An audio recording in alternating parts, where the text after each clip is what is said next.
the interesting thing about Piers Morgan is, besides somebody with a British accent trying to tell us that we should change our country from the way we have it, is that he really thinks and speaks typically of the ruling class with or without the accent.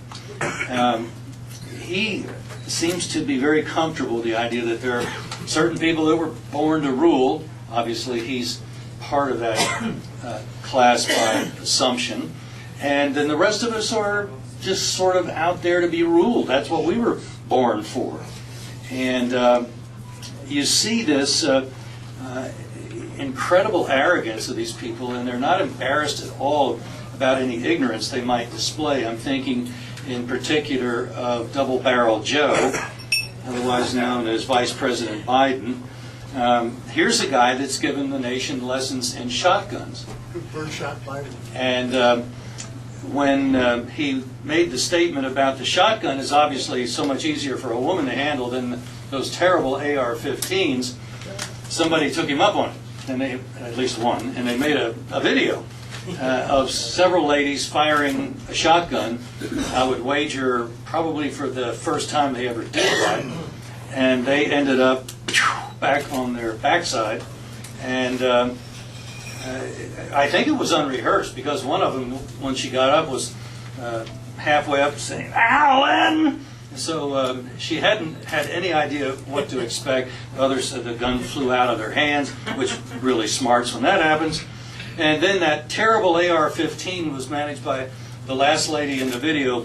Boom, boom, boom, boom, boom. Really tough to handle, you know. And so I know for a fact that people have talked to the Vice President and have more or less said, "Mr. Vice President, might I say that, could I talk to you a little bit about the shotgun?" He's unteachable. He will not listen.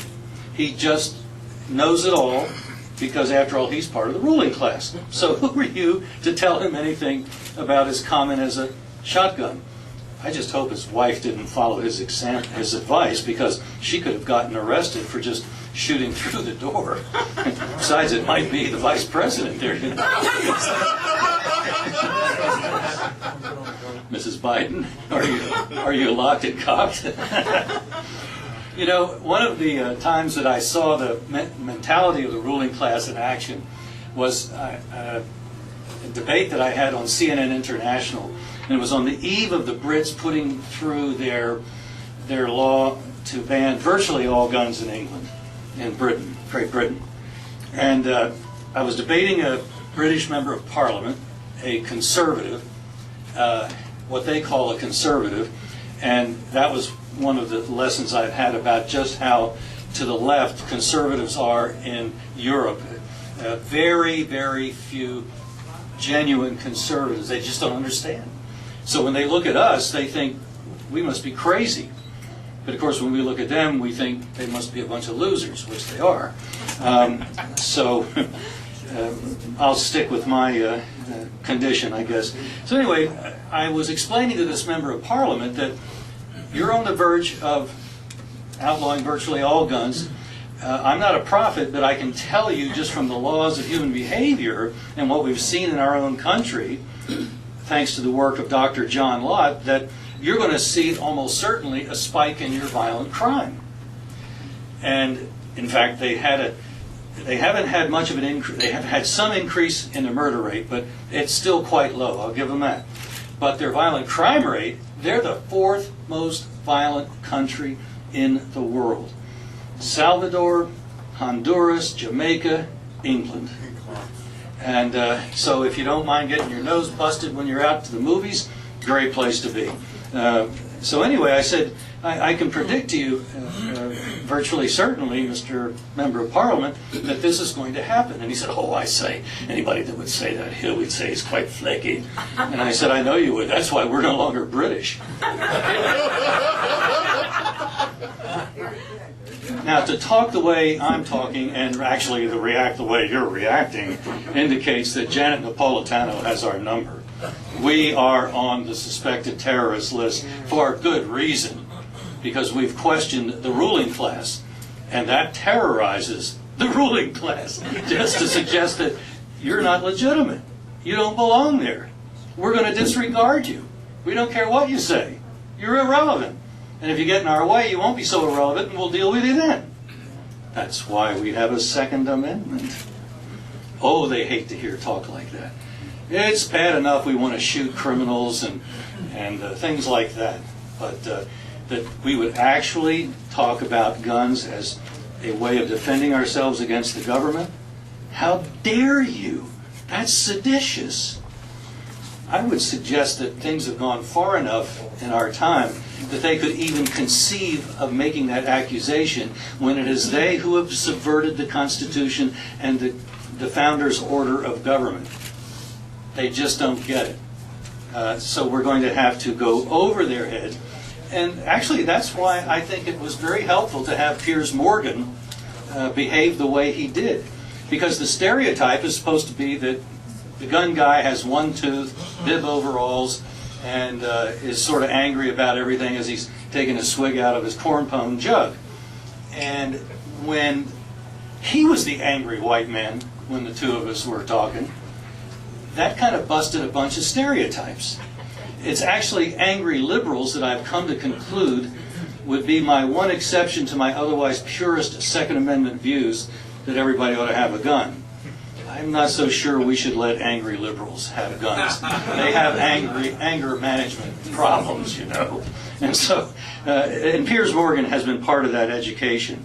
And actually so is Janet Napolitano, although she's much more controlled, but she's at least as arrogant as Piers Morgan. There's a guy by the name of Brian Patrick. He's a professor of communications at the University of Toledo. And he's really quite a good author, and he's written a book called The Rise of the Anti-Media. And he describes, it was actually a case study of the rise also of the concealed carry movement. And he chronicled over a quarter of a century how increasingly the concealed carry Second Amendment folks had been able to use what he calls the anti-media. We might as well understand as the new media. Actually, this will end up being part of the new media because this will go out, I presume, over the internet. And darn, they can't control that. It may not be on CBS tonight, but I'll probably end up speaking to more people than if I'd been on CBS tonight through what this is going to lead to. So, and that just irritates them no end. And Professor Patrick shows that this has increasingly impacted American politics, and his case in point was the concealed carry movement, which year by year, inch by inch, advanced the cause of concealed carry to the point that now we have four states, that say it's okay to carry a gun without any government permission whatsoever. The thought. The government's not approving the boss, the people, of whether or not they carry something for their self-defense. Why? Who would have ever thought the country would come to that? Well, think of it. Surely George Washington was risking his frozen feet at Valley Forge thinking, man, I sure hope we make this. We got to register guns. You know, not exactly. So we are taking advantage of that new media, of the internet, of the radio, the talk radio. Even direct mail was kind of a precursor of all this new media. And our neighbor Richard Viguerie was one of the pioneers of that, Bruce Everly being the other major player for many, many years in the very beginning of the new right. The new media and the new right went almost hand in hand. And so we, I think, have been at the cutting edge for quite some time in exploiting the technology that's available to us to advance our political agenda. We have another thing going for us that people don't talk about a whole lot, but David Goldman did in his book, How Civilizations Die.